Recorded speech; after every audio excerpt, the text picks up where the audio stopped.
Tamo de volta no nosso programa e o caso agora é o mistério das abelhas. É isso mesmo.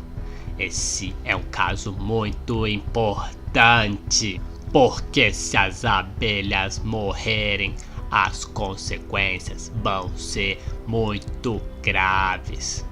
Se você acha que a abelhinha não faz a menor diferença na sua vida, vem pra cá, vem, chega mais, que eu vou lhe contar porque até mesmo as pequenininhas abelhinhas, elas são importantes para todos nós. E porque é um absurdo o que está acontecendo com tanta morte de abelha por aí. Então, vamos ver um pouquinho o que a nossa produção preparou. Pode não parecer, mas um dos pilares que sustentam a sociedade humana são as abelhas. Isso porque de cada 3 refeições comidas por humanos, uma delas é produto de serviços prestados por abelhas. Se elas morressem, muitas plantas ficariam extintas, resultando em menos comida e fome para muitos seres humanos. A economia em torno do que as abelhas fazem para a gente gira em torno de 265 bilhões de dólares. E a maior parte dos alimentos, seja maçã, cebola, são dependentes das abelhas, mas também alimentos que vão ser utilizados para criar gado também. Então, carne, queijo, leite também será afetado. Dizem que Einstein falou que se as abelhas morressem, os humanos iriam morrer nos próximos anos. A verdade é que ele não deve ter dito isso, mas existe uma verdade por detrás da frase. Mas por que será que as abelhas estão morrendo, estão diminuindo? Estima-se que nos últimos 25 anos, metade das abelhas criadas por apicultores sumiram. Isso tem acontecido em diversos países e é conhecido o fenômeno como distúrbio do colapso das colônias. Um fato é que tem aumentado o caso de abelhas doentes, sendo mais comum um tipo de ácaro que parasita as abelhas e pode levá-las à morte. Além disso, outras doenças causadas por vírus ou bactérias também já foram encontradas. Mas mesmo assim, isso não explica a quantidade de abelhas que tem morrido. E ao que tudo indica, a principal causa das mortes são o uso excessivos de alguns tipos de inseticidas, principalmente da classe de neonicotinoides, que são quimicamente muito parecidos com nicotina. Essas moléculas afetam o sistema nervoso dos insetos e são os inseticidas mais utilizados no mundo todo, gerando aí uma indústria de 1,5 bilhões de dólares por ano, muito aplicados em cultivos de milho, por exemplo. As abelhas, ao se alimentarem do néctar, entram em contato com o inseticida, levam de volta a colônia, onde vai acumulando e levando à morte lentamente das abelhas. E se as coisas continuarem desse jeito, o que vai acontecer é que a maior parte dos alimentos que nós consumimos irá diminuir ou então desaparecer. E assim, um dos principais pilares da nossa sociedade começará a ruir. Mas isso é um absurdo, é uma safadeza, tem que criar vergonha na cara e banir esses tipos de inseticida. Nicotina não é bom para ser humano, imagina para inseto. Também tem que cuidar dessas doenças de abelha, acabar com esses ácaros também.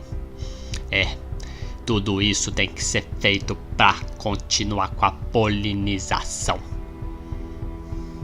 Quer saber como que funciona isso? Para que serve? Então olha aqui.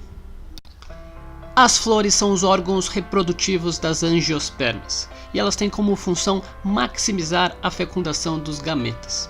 Para isso, ela tem as seguintes partes: a sépala embaixo como proteção, as pétalas geralmente coloridas e vistosas, tem uma função de atração para polinizadores, e temos a porção masculina e feminina. A masculina tem a antera em cima, que produz o pólen, e o filete. Ambos, a união dos dois, a gente chama de estame. Enquanto que a parte feminina é formada pelo ovário, que contém dentro dele o óvulo, que é onde será formado o gameta feminino, a oosfera. Além disso, possui o estilete e a abertura conhecida como estigma. A parte da angiosperma que vemos que contém flores e folhas é o esporófito, que é 2N em relação à quantidade de DNA, e dessa forma irá produzir o esporo. Quando olhamos na parte feminina, vamos ver que uma célula vai sofrer meiose e dar origem então aos esporos.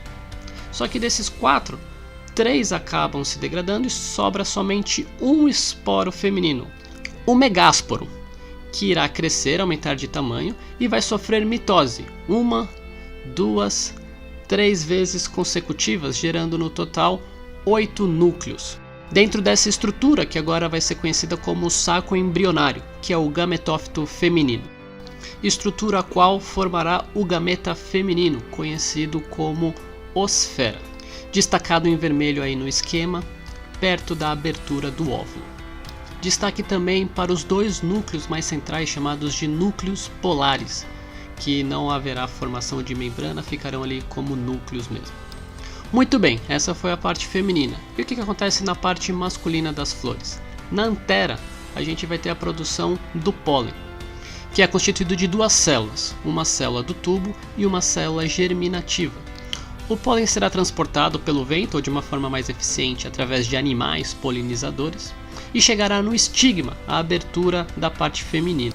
Assim haverá estímulo para o crescimento da célula do tubo, que irá adentrar o estilete, chegando até o óvulo, que fica dentro do ovário. O tubo polínico e o pólen são o gametófito masculino, pois a célula germinativa agora 2 gametas masculinos, conhecidos como núcleos espermáticos, um deles irá fecundar, se unir à osfera, formando o embrião, 2N, e o outro núcleo espermático irá se fundir aos 2 núcleos polares, formando um tecido triploide, 3N, que dará origem ao endosperma na semente. Assim nós temos uma dupla fecundação, que irá formar a semente, tendo o embrião e um tecido de nutrição, envolto por um tegumento protegido. E além disso, essa flor dará origem ao fruto que vai revestir essas sementes, promovendo aí mais chances de dispersão dos novos indivíduos. Dessa forma, temos a flor fecundada se transformando no fruto.